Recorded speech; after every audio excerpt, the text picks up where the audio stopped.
প্রিয় দর্শক মণ্ডলী, গল্প কথায় সবাইকে স্বাগত। আজ আবার হাজির হয়েছে আপনাদের সামনে আরেকটি নতুন রূপকথার গল্প নিয়ে। আশা করছি আপনাদের সকলের ভালো লাগবে। আজকের গল্পের নাম কলাবতী কন্যা।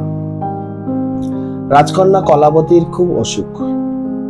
একদিন নয়, দুদিন নয়, 2 মাস হয়ে গেল। অনেক হাকিম, বদ্যি, কবিরাজ একে একে সবাই আসলো আর গেল, কিন্তু কলাবতীর অসুখ আর সারছে না। কি করবে ভেবে পাচ্ছে না। এদিকে কলাবতীর এতই অসুখ, শরীরটা জীর্ণ থেকে জীর্ণকায় হয়ে গেছে। মুখে কথা নেই, খাটের সঙ্গে শুয়ে আছে যেন খাটের সঙ্গে লেগে আছে। রাজার মন খুব খারাপ, রানীরও মন খুব খারাপ, প্রজারও সুখে নেই। এমনি করে রাজামশাই একদিন রানীকে বললেন, রানী, অনেক তো বদ্যি কবিরাজ দেখালাম, কোনো কিছুতেই কিছু হচ্ছে না। এখন রাজকন্যাকে নিয়ে কি করি বলো তো? রানীমা বললেন যে কি করব আর, কালকে বাবা মহাদেবের কাছে মানত করব, 1000 ডাবের জল দিয়ে মহাদেবকে স্নান করাবো। তারপর যদি দেবতার দয়া হয় তাহলে তো খুব ভালো, আর না হলে যা হওয়ার হবে, ভগবানের উপর ছেড়ে দেব। এই বলতে সেদিন এক রাজপুত্র রাজার রাজ্যে এসে উপস্থিত। তো রাজার রাজ্যে যে প্রজারা আছে তারা দেখে বলছে, কি ব্যাপার আপনি এখানে? তখন রাজপুত্র বলছে, এই রাজ্যের রাজকন্যা নাকি ভারী অসুখ, আমি শুনতে পেলাম, তাই তাকে দেখতে আসলাম। তৎক্ষণাৎ রাজাকে খবর দেওয়া হলো। রাজা এসে রাজপুত্রকে জিজ্ঞেস করলেন, কেন তুমি কি রাজকন্যার অসুখ সারিয়ে দিতে পারবে? তোমার কাছে কি কোনো ওষুধ আছে? রাজপুত্র বললে, হ্যাঁ অবশ্যই আছে। এই কথা শুনে রাজা রাজপুত্রকে নিয়ে রাজকন্যার ঘরে প্রবেশ করলেন। তখন রাজপুত্র রাজকন্যাকে দেখলেন, প্রথমে তার মুখ প্রদর্শন করলেন, তারপরে হাতের পাতা এবং পায়ের পাতা প্রদর্শন করলেন। তারপরে রাজপুত্র রাজাকে বললেন, রাজকন্যার কোনো অসুখ হয়নি। রাজকন্যা স্নান করতে গিয়ে এক রাক্ষসীর ছায়া মারিয়েছিলেন, তখন থেকে সেই রাক্ষসী রাজকন্যার উপর ভর করেছে, আর সেই রাক্ষসী রাজকন্যার রক্ত শুষে শুষে খাচ্ছে। তখন সবাই ভয় পেয়ে গেলেন। রাজা তখন রাজপুত্রকে বললেন, এই সমস্যা থেকে সমাধানের কোনো উপায় নেই? আমার রাজকন্যাকে কি কোনোভাবে আমি বাঁচাতে পারবো না?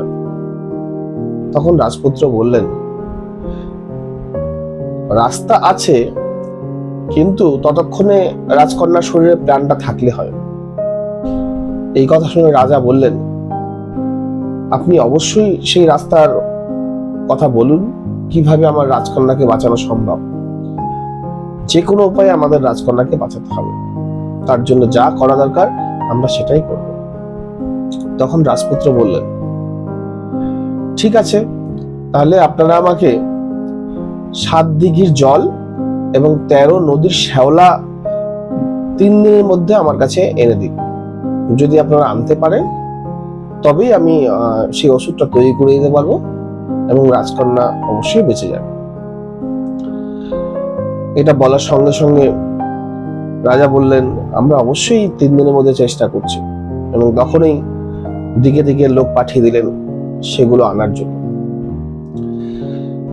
এরপর একদিন যায়, 2 দিন যায়, 7 দিঘির জল তো আনা হলো এবং 10টা নদীর শ্যাওলা আনা হয়েছে। 2 দিন হয়ে গেছে, আর মাত্র 1 দিন বাকি। বাকি যে 3 নদীর শ্যাওলা আনতে হবে সেটা বেশ দূর, কিন্তু চেষ্টার তো ত্রুটি রাখা যাবে না, কারণ রাজকন্যার জীবন নিয়ে কথা। তখন সবাই চিন্তামগ্ন, কিন্তু রাজা তার প্রবল প্রচেষ্টায় 3য় দিনের শেষে সেই 13 নদীর শ্যাওলা এবং 7 দিঘির জল কিন্তু রাজপুত্র সামনে এনে হাজির করলেন। তারপরে রাজপুত্র ওষুধ বানাতে শুরু করলেন। 3 দিন ধরে সেই ওষুধটি বানালেন এবং তারপরে ওষুধ বানিয়ে রাজপুরীতে সেই ওষুধটা প্রেরণ করলেন এবং রাজকন্যাকে খাওয়াতে বললেন। তারপরে রাজপুত্র সেই রাজ্য থেকে বিদায় নিলেন। তার ঘোড়া চেপে সে রাজ্য থেকে বেরিয়ে গেল। এরপরে রাজকন্যা সেই ওষুধ খেয়ে 7 দিনের মধ্যেই সেরে উঠলো। আগের মতো সেই চনমনে হয়ে উঠলো। আগের মতো সেই খলখল হাসি রাজপুরীতে একটা আনন্দের পরিবেশ তৈরি করলো। এবার সবাই সুখী, রাজা সুখী, রানী সুখী, রাজ্যের প্রজারাও খুব সুখী। সুখী হওয়ারই কথা। রাজ্যের একমাত্র রাজকন্যা, সে তার যে প্রবল রোগ, কঠিন রোগ, সেই রোগ থেকে মুক্তি পেয়েছে। এরপর এক এক করে দিন যায়, মাস যায়, বছর যায়। এক সময় গিয়ে রাজকন্যার বিয়ের বয়স হলো। এবার রাজার খুব চিন্তে যে রাজকন্যাকে বিয়ে দিতে হবে, সুপাত্রের হাতে প্রদান করতে হবে। দিকে দিকে রাজা খবর পাঠালেন বিভিন্ন রাজ্যে যে কোনো রাজপুত্র যদি থাকে, সুপুত্র, যে আমার রাজকন্যাকে তার সঙ্গে বিবাহ দেব। এর মধ্যে একদিন রাজকন্যা রাজার সঙ্গে দেখা করলেন। রাজকন্যা বললেন, বাবা, তোমরা আমার জন্য যে পাত্র দেখছো, তোমাদেরকে পাত্র দেখতে হবে না। আমাকে যে রাজপুত্র মৃত্যুর হাত থেকে বাঁচিয়েছিল, সেই রাজপুত্রকেই আমি বিয়ে করব, তোমরা তার খোঁজ করো। তখন তার বাবা বললেন যে, মা, আমরা তো তার ঠিকানা জানি না, সে কোন রাজ্যের রাজপুত্র। তখন রাজকন্যা বলল, ঢোল শহরত পাঠাও, খোঁজ করো। তখন বাধ্য হয়ে রাজার কিছু করার নেই, রাজকন্যা বলেছে ওই রাজপুত্রকে ছাড়া বিয়ে করবে না। তখন দিকে দিকে সে দূত পাঠালো। সেই দূতরা বিভিন্ন রাজ্যে গিয়ে সে খবর দিল যে আমাদের রাজকন্যাকে যে রাজপুত্র সারিয়ে তুলেছিল, সেই রাজপুত্র যদি কোথাও খোঁজ পাওয়া যায়, সেই রাজপুত্রকে আমাদের রাজা আমন্ত্রণ জানিয়েছে। কিন্তু কিছুদিন পর সব দিক থেকে সব দূত ফেরত আসলো, কোনোভাবেই সেই রাজপুত্রের সন্ধান পাওয়া গেল না। তখন রাজ্যের রাজকন্যা আবার ভেঙে পড়েন, কারণ তার একমাত্র জেদ সেই রাজপুত্রকে সে বিয়ে করবে। রাজার মনেও সুখ নেই, রাজ্যের প্রজারাও খুব অসুখে রয়েছেন। এই করতে করতে একদিন রাজকন্যা তার সখীদের নিয়ে বাগানে প্রবেশ করেছেন। বিকেল হয়ে গেছে, সূর্যের আলো অস্তাচলে, সেই সূর্যের আলোর রক্তের ঝিলিক যেন গাছের মাঝে দিয়ে উঁকি মারছে। পাখিরা কোলাহল করে তার নিজের আস্তানায় ফিরে আসছে। এমন সময় একটি বক সে রাজকন্যার সামনে এসে গুটিয়ে পড়ল। রাজকন্যা তৎক্ষণাৎ সেই বকটাকে গিয়ে তার কোলে তুলে নিল। আর রাজকন্যা বলল, বক, তোমার খুব লেগেছে? তোমার কি খুব কষ্ট হচ্ছে? কোথায় লেগেছে তোমার? তখন বক বলল, না রাজকন্যা, আমার তেমন লাগেনি। আমার এই ডানা দুটো জাপটাজাপটি করতে গিয়ে আমি টাল সামলাতে না পেরে পড়ে গিয়েছিলাম, আমার কিছুই হয়নি, তুমি আমাকে ছেড়ে দাও। তখন রাজকন্যা বলল, তোমার যদি কোথাও কষ্ট হয়ে থাকে তাহলে আজকের দিনটা আমার খাঁচায় থেকে যাও, কাল তুমি চলে যাও। তখন বক বলল, না রাজকন্যা, আমি ঠিক চলে যেতে পারবো, তুমি আমাকে ছেড়ে দাও। তারপরে রাজকন্যা আরো কিছুক্ষণ তার বুকের মধ্যে বকটাকে নিয়ে তাকে আদর করলো। এরপর বকটা যাওয়ার আগে রাজকন্যাকে জিজ্ঞেস করলো, রাজকন্যা, তোমার চোখে মুখে চিন্তার ছাপ কেন? তোমার মনে এত কি চিন্তা? তখন রাজকন্যা মুখটা ঘুরিয়ে নিল, কিছুই বলল না। তারপর আবার বকটা জিজ্ঞেস করলো, রাজকন্যা, তুমি আমাকে বলো, তোমার কিসের চিন্তা? তখন রাজকন্যা ছলো ছলো চোখে তার সব ঘটনা বলল। তারপরে বক বলল, ও এই কথা, তুমি কি সেই রাজপুত্রকে খবর দিতে চাও সেই রাজপুত্র তো আমি চিনি। তখন রাজকন্যা বলল, তুমি চেনো সেই রাজপুত্রকে? কোথায় সেই রাজপুত্র? তখন বক বলল, আমাদের যে ওই উত্তরের দেশ, সেই উত্তরের দেশেই সেই রাজপুত্র থাকে। সে তো খুব বড় বদ্যি এবং তার আরো অনেক গুণ, খুব ভালো মানুষ।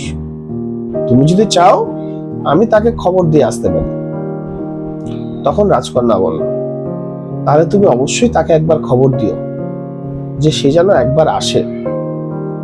তখন বকটি বলল, ঠিক আছে, আমি তাকে খবর দিয়ে তোমাকে জানিয়ে যাব। তুমি 3 দিন পরে আবার তুমি এখানে থেকো, আমি এসে তোমাকে খবরটা জানিয়ে দেব। তখন রাজকন্যা বলল, ঠিক আছে। এরপর বক উড়ে গেল। রাজকন্যা রাজ অন্তঃপুরে প্রবেশ করলো। এরপর 1 দিন যায়, 2 দিন যায়, তার মন কিন্তু খুব আকুল, বক কি খবর নিয়ে আসে। ঠিক 3 দিন পরে আবার সূর্য যখন অস্তাচলে, পাখিরা তার ঘরে ফিরছে, সেই সময় সখীদের নিয়ে আবার বাগানে প্রবেশ করলেন। কিছুক্ষণ পরে ঠিক সেই বক এসে হাজির। বকটাকে রাজকন্যা কোলে তুলে নিলেন, কিন্তু বক মাথা নিচু করে আছে, কোনো কথা বলছে না। রাজকন্যা বললেন, কি হয়েছে বলো, সেই রাজপুত্রের খবর কি? রাজপুত্রের সঙ্গে কি তোমার দেখা হয়েছে? তখন বক বলল, রাজকন্যা, রাজপুত্রের ভারী অসুখ। রাজকন্যা বলছে, কি বলছো? বক বলছে, হ্যাঁ, রাজপুত্র কিছুদিন আগে মৃগয়ায় গেছিলেন। সেই মৃগয়া থেকে 7 দিন হলো ফিরেছে, কিন্তু সেই যে রাজ অন্তঃপুরে প্রবেশ করে শুয়ে পড়েছে, সেই 7 দিন হলো তার কিন্তু ঘুম ভাঙছে। তার বড্ড অসুখ। কেউ, কোনো বদ্যি, হাকিম, কবিরাজ কেউ তার ঘুম ভাঙাতে পারছে না। সে খুব সংকটে আছে। এই শুনে রাজকন্যার চোখে জল চলে আসলো। রাজকন্যা কি করবে ভেবে পেল না। তখন রাজকন্যা বককে বলল, তুমি আমাকে নিয়ে যেতে পারবে ওখানে? আমি কি যেতে পারবো সেই রাজ্যে? তখন বক বলল, সে তো অসম্ভব। সেই রাজ্য পাহাড়ে ঘেরা রাজ্য, চারিদিকে সরোবর, আর তুমি যদি হাঁটা পথে যাও তাহলে অন্তত 3 মাস লাগবে। রাজকন্যা তো আরো দুশ্চিন্তা বেড়ে গেল। রাজকন্যা বলল, তাহলে কি করা যায়, আমি কিভাবে যেতে পারি? তখন রাজকন্যা বলল, তোমার পিঠে করে কি তুমি আমাকে নিয়ে যেতে পারবে? তখন বক বলল, সে কি করে সম্ভব রাজকন্যা, আমি তো ছোট্ট একটা পাখি, আমার পিঠে তুমি কি করে চাপবে? তবে আমরা সবাই মিলে যদি আসি তাহলে হয়তো নিয়ে যেতে পারি, কিন্তু তাছাড়া এত দূরে তুমি ওই রাজ্যে যাবে একা একা, তোমার বাবা মা তোমাকে কি যেতে দেবে? তখন রাজকন্যা বলল, অবশ্যই যেতে দেবে, তোমরা আমাকে নিয়ে চলো। তখন বক বলল, তাহলে ঠিক আছে, তুমি আগামীকাল ভোর হওয়ার আগেই, সূর্য ওঠার আগেই তুমি এই বাগানে চলে আসবে, আমরা সবাই মিলে তোমাকে নিতে আসবো। এই বলে বক কিন্তু চলে গেল। এরপরে রাজকন্যা রাজপুরীতে প্রবেশ করলো, তার বাবা মাকে সব কথা জানালো। কিন্তু রাজা তার একমাত্র মেয়েকে এত দূরে কোন অজানা রাজ্যে কেউ কি যেতে দিতে চায়? রাজাও যেতে দিতে চাইলো না। রাজাও তাকে বারণ করলো, রানীমাও বারণ করলো, রাজ্যের প্রজারাও বারণ করছে, কেউ কিন্তু রাজকন্যাকে যাওয়ার অনুমতি দিচ্ছে না। তখন রাজকন্যা বুঝতে পারলো বাবা মার কাছ থেকে কোনোভাবেই অনুমতি পাওয়া যাবে না। তখন নিঃশব্দে সে তার বিছানায় প্রবেশ করলো এবং ঘুমিয়ে পড়লো। এরপরে ভোর হওয়ার আগেই রাজকন্যা উঠে পড়লো এবং কাউকে না জানিয়ে সে সেই রাজ্যে যাওয়ার সিদ্ধান্ত গ্রহণ করলো এবং বাগানে পৌঁছে গেল। এরপর ঠিক সময় মতো সেই বকগুলো এসে হাজির। তখন বকগুলো একে অপরকে বলল যে রাজকন্যার চারিদিকে যে আঁচল আছে সবাই আঁচল টেনে ধরো, আর কয়েকজন মিলে রাজকন্যাকে তার পিঠে চাপিয়ে সেই রাজ্যের উদ্দেশ্যে কিন্তু রওনা দিল। এক সময় গিয়ে এক পাহাড়ের উপরে তারা সবাই মিলে গিয়ে থামলো।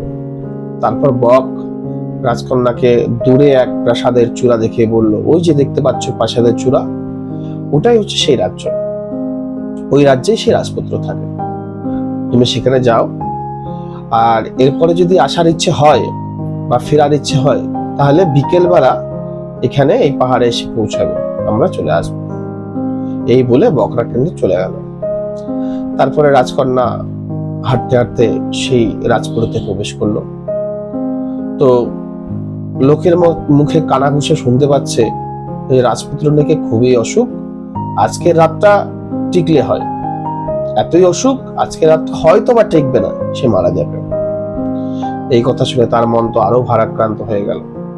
সে আস্তে আস্তে রাজপুরীতে প্রবেশ করার জন্য সিংহদ্বারের কাছে আসলো। সেখানে প্রহরীরা তাকে দেখতে পেয়ে আটকে দিল।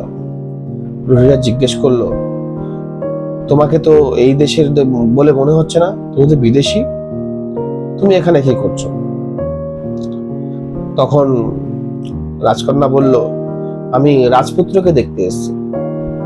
তখন প্রহরী বলল, রাজপুত্রের সঙ্গে দেখা করা যাবে না, রাজপুত্রের ভারী অসুখ, রাজপুত্র 9 দিন হলো সে বিছানায় পড়ে আছে। তখন রাজকন্যা বলল, হ্যাঁ আমি জানি তো, আমার কাছে তার ওষুধ আছে, আমাকে যেতে দাও। এটা যখন বলল তখন প্রহরী রাজাকে খবর দিল। রাজা এই কথা শুনে রাজকন্যাকে রাজ অন্তঃপুরে প্রবেশ করার অনুমতি দিল। তখন রাজা রাজকন্যাকে জিজ্ঞেস করলো, তুমি কোথাকার রাজকন্যা? তখন রাজকন্যা বলল, আমি কলাবনের কলাবতী।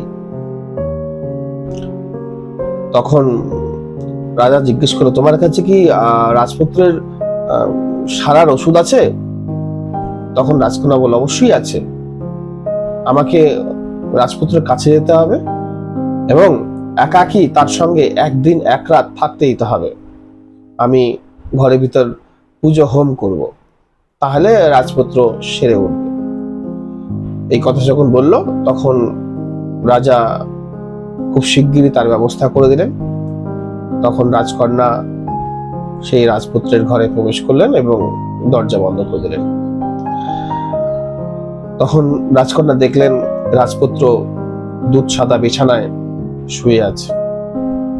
তখন ভাবলেন, আমি রাজাকে তো মিথ্যে বলে শুধু রাজপুত্রকে দেখার জন্য প্রবেশ করলাম, এখন আমি কি করব? আমি তো সত্যি কোনো ওষুধ জানি না।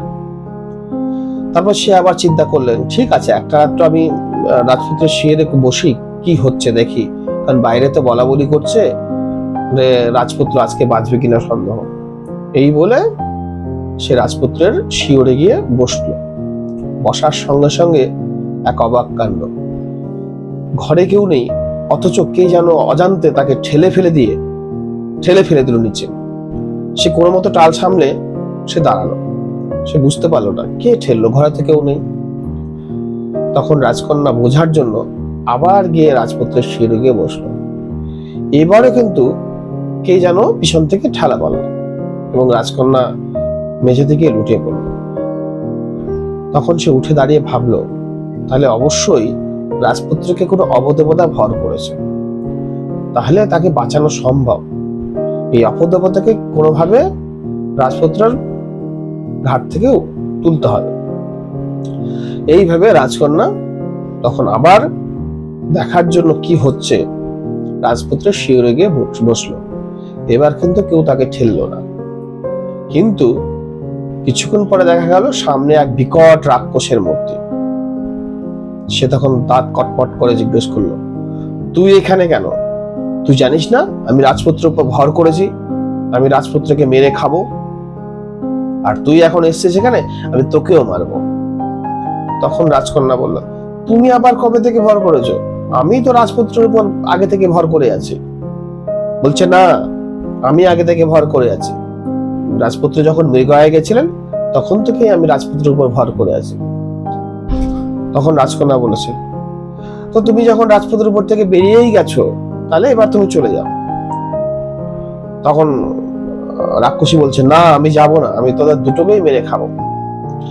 আর এদিকে রাজকন্যা যখন দেখলেন রাক্ষসী তো রাজপুত্রের দেহ থেকে বেরিয়ে গেছে, এবার গোপনে তাকে একটা জোরে করে চিমটি দিলেন রাজপুত্রকে। এবার রাজপুত্র তো শুধু ঘুমাচ্ছে এখন, কারণ তার গায়ে তো রাক্ষসীর ভর আর নেই। তো চিমটির আঘাতে সে কিন্তু বিছানা থেকে উঠে পড়লো। উঠে দেখছে সামনে বড় রাক্ষসী। এটা যখন দেখছে তখন রাজপুত্র দেওয়ালে তরোয়াল ছিল, সেই তরোয়ালটি নিয়ে তৎক্ষণাৎ রাক্ষসীর গায়ে কোপ বসালেন। রাক্ষসী দুই ভাগ হয়ে গেল এবং সঙ্গে সঙ্গে মারা গেল এবং রাক্ষসীর রক্ত দরজা দিয়ে বয়ে যেতে লাগলো। তখন রাজপুত্র রাজকন্যার দিকে তাকিয়ে বললেন, তুমি কি মায়াবী রাক্ষসী? তাহলে বলো, তোমাকেও মেরে ফেলবো। তখন রাজকন্যা বললেন, না না না, আমি কলাবনের রাজকন্যা। তোমার মনে আছে তুমি আমাকে তোমার ওষুধ দিয়ে আমার প্রাণ বাঁচিয়েছিলে? আমি সেই রাজকন্যা। তখন রাজপুত্র বলল, সে তো অনেক দূরের রাজ্য, তুমি এখানে আসলে কি করে? তখন রাজকন্যা সমস্ত কথা খুলে বলল।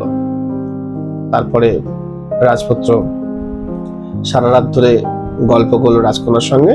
ভোর হলো, তখন রাজ্যে জানাজানি হলো যে হ্যাঁ, রাজপুত্র সেরে উঠেছে।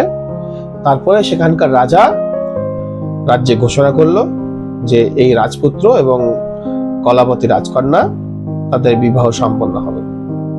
তারপর রাজকন্যা সে বিকালবেলা আবার সে পাহাড়ের ওখানে গেল। বকরা আসলো এবং বকদের বলল যে তোমরা আমাকে খবর দাও যে রাজপুত্রকে আমি খুঁজে পেয়েছি এবং এই রাজপুত্রের সঙ্গে আমার বিবাহ সংঘটিত হবে। তখন বকরা গিয়ে সেই রাজপুরীতে খবর দিল এবং তাদের মধ্যে বিবাহ সম্পন্ন হলো। প্রিয় দর্শক মন্ডলী, আজকের মতো গল্প এখানে শেষ করছি। আশা করছি এই গল্প আপনাদের ভালো লাগবে। আর এই গল্প যদি আপনাদের ভালো লাগে, আপনাদের কাছে বিশেষ অনুরোধ, আপনারা যারা এই গল্পটি আমার ফেসবুক পেজে দেখছেন তারা অবশ্যই আমার পেজটি ফলো করবেন, লাইক করবেন, কমেন্ট করবেন, শেয়ার করবেন। আর যারা ইউটিউব চ্যানেল থেকে দেখছেন তারা অবশ্যই আমার চ্যানেলটিকে সাবস্ক্রাইব করবেন। ধন্যবাদ।